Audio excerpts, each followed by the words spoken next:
Alhamdulillah, kajian kita di majelis ini telah sampai di tentang pembahasan bagaimana seorang mendapatkan kewalian Allah Subhanahu wa taala ternyata didapatkan dari hal yang tidak terduga sebelumnya.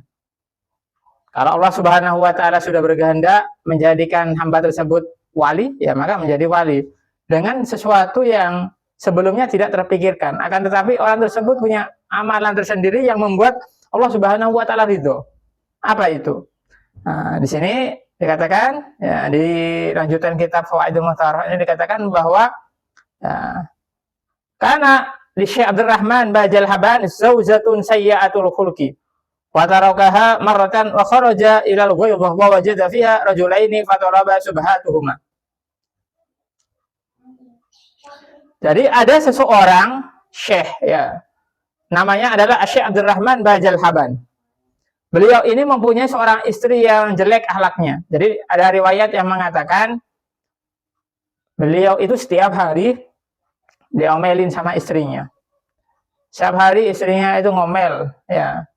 Setiap hari diambekin sama istri, ya.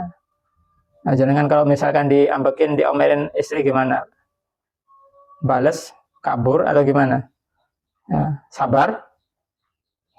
Nah, Syekh Abdul Rahman Bajal Haban ini selalu sabar atas omelan, ocehan, ngambekan daripada istrinya tadi. Akan tetapi namanya manusia ada batasnya. Suatu hari Syekh Abdul Rahman Bajal Haban ini sudah tidak kuat dengan omelan daripada istri, dengan ocehan daripada istri, akhirnya dia meninggalkan istrinya. Kemudian beliau pergi ke suatu tempat, ya. Ya, seperti semacam goa yang di dalamnya ada dua orang laki-laki yang di dalamnya mereka fokus ibadahnya kepada Allah Subhanahu wa taala. Ya. Kemudian Syekh Abdul Rahman Bajal Haban ini apa? Beliau masuk, ya, ke rumah tadi, ada ke goa tadi, ya. Kemudian apa? Izin untuk ingin berteman dengan dua orang tadi di dalam ibadah kepada Allah Subhanahu wa taala. Tanpa mengenalkan nama apapun, ya. Yang penting masuk, kemudian bergabung, kemudian beribadah, ya. Kemudian dikatakan fa ajabahu bi syarti ayyuhayyi kul wahidin minhum tu'aman, ya, bin nabwati wa fawafaqa. Ya. Satu syarat, ya, kita ini setiap harinya ibadah, akan tetapi nanti ada giliran piket yang mana turun dari gua, keluar daripada gua, turun dari gunung, kemudian dia mencari makanan untuk kita bertiga, ya. Setiap harinya seperti itu, maka sepakat mereka. Kemudian apa? Ya, mereka, ya, ketika turun mendapatkan piket jatah untuk mencari makanan, wa indama ja'ati an-nabwa ilaihima shallakul wahidin minhuma wada'a fanazala at-tu'amu minas sama, ya. Jadi kalau mereka itu keluar untuk mencari makanan, ya, mereka mencari makanan, kemudian mereka sholat, kemudian mereka berdoa, ternyata apa? Datang makanan dari langit, ya, Masya Allah, ya. Kemudian dibawa ke gua tadi untuk dimakan bareng-bareng. Setiap harinya seperti itu. Kemudian, ya, pada suatu saat datanglah piket daripada Syekh Abdul Rahman Bajal Haban ini. Pada majaat an-nabwatu ila Syekh Bajal Haban tahayyara fa shalla wa da'a wa tawassala biman tawassala bi sahibah. Kemudian ketika Syekh Abdul Rahman Bajal Haban ini mendapatkan giliran piket, ya, ke bawah, kemudian beliau bingung ini. Ini bagaimana saya mendapatkan makanan ini? Saya lupa, nggak tanya sama teman saya gimana cara mendapatkan makanan ini. Kemudian di tengah kebingungan Syekh Abdul Rahman ini, beliau kemudian sholat, kemudian beliau bertawasul.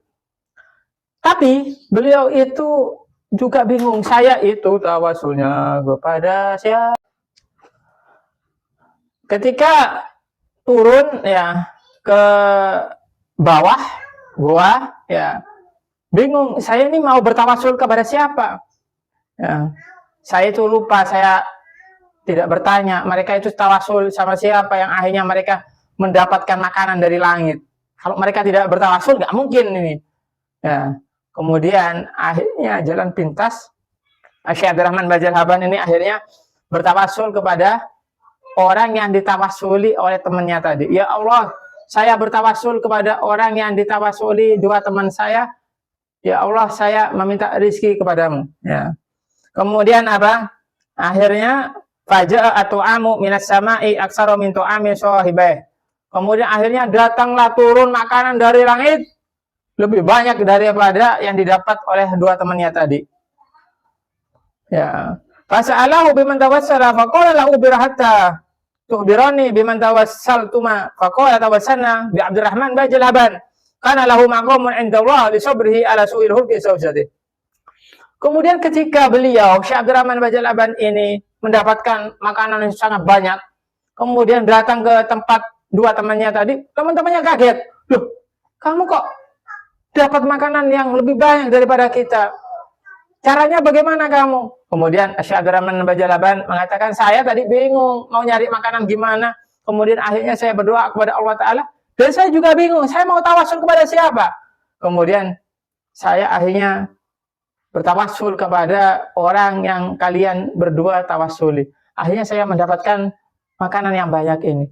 Kemudian Syekh Abdurrahman Bajalhaban bertanya, emangnya siapa yang kamu tawasuli? Kemudian dua temannya tadi menjawab, saya bertawasul kepada Syekh Abdurrahman Bajalhaban. Dia diangkat wali oleh Allah Subhanahu wa Ta'ala karena sabarnya dia terhadap istrinya. Akhirnya Syekh Abdurrahman ini kaget, ternyata dirinya menjadi walinya Allah Subhanahu wa Ta'ala karena gara-gara dia sabar terhadap istrinya. Ya, jadi seperti itu. Jadi kalau misalkan jenengan sabar terhadap omelan daripada istri, diangkat jadi wali. Ya, itu ya. Kemudian akhirnya apa? Syekh Abdurrahman Bajalhaban akhirnya pulang. Ya sudahlah, saya pulang kalau gitu. Ya, faraja Syekh ila zaujatihi wa akhbaraha bil qissah. Ya, kalau saya itu diangkat wali oleh Allah Ta'ala karena gara-gara sabar terhadap istri saya, ya sudah saya pulang aja. Saya tak terus sabar aja sama istri saya. Fatabat min su'i hulukiha. Kemudian Syekh Abdurrahman ini cerita kepada istrinya tentang kisahnya tadi. Akhirnya apa? Istrinya mendengar cerita ini, akhirnya dia bertobat kepada Allah Subhanahu wa Ta'ala dari jelek akhlaknya. Kemudian dia menjadi sosok istri yang solehah. Tapi tetap pangkat kewalian daripada Syekh Abdurrahman Bajalhaban tetap di sisi Allah Subhanahu wa Ta'ala. Kenapa? Karena tadi sudah dia mendapatkan kewalian daripada tadi kesabaran terhadap istrinya yang akhirnya bisa merubah sifat istrinya yang awalnya dia su'ul adab, su'ul khalaq, budi pekertinya jelek, yang akhirnya dengan buah kesabaran daripada Syekh Abdurrahman Bajalhaban akhirnya istrinya menjadi sosok istri yang soleha. Jadi itu orang diangkat derajat kewalian, diangkat makomnya oleh Allah Subhanahu wa Ta'ala tidak diketahui. Entah orang itu punya amalan apa yang membuat ridho Allah Subhanahu wa Ta'ala, itu bisa menjadi titik dia diangkat derajatnya oleh Allah Subhanahu wa Ta'ala. Karena itu apa? Intinya jangan meremehkan suatu amalan. Walaupun itu sedikit, tapi kalau misalkan amalan itu adalah amalan yang diridhoi Allah Subhanahu wa Ta'ala, maka dia akan diangkat derajatnya oleh Allah Subhanahu wa Ta'ala. Al-Imam Al-Ghazali. Al-Imam Al-Ghazali ketika beliau masuk surga, ada seorang yang bermimpi dengan Imam Ghazali, wahai Imam Ghazali, apakah dengan karangan kitabmu engkau masuk surga? Apakah dengan ibadahmu engkau masuk surga? Kemudian Imam Ghazali, tidak, saya tidak masuk surga karena dengan karangan-karangan kitabku. Saya tidak masuk surga karena ibadahku. Tapi saya masuk surga karena gara-gara suatu ketika mau menulis kitab, ternyata tinta yang mau saya pakai ternyata diminum oleh nyamuk.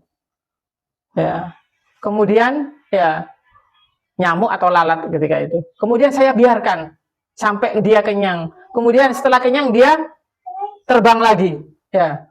Itu ternyata yang membuat ya Allah Subhanahu wa Ta'ala ridho dengan apa yang saya lakukan. Kemudian saya dimasukkan ke dalam surganya Allah Subhanahu wa Ta'ala. Jadi jangan remehkan amal perbuatan apapun, yang penting kita taat kepada Allah Subhanahu wa Ta'ala, mengharap ridho Allah Subhanahu wa Ta'ala. Semoga kita semuanya mendapatkan ridho daripada Allah Subhanahu wa Ta'ala. Amin amin ya rabbal alamin. Allahu a'lam bishawab.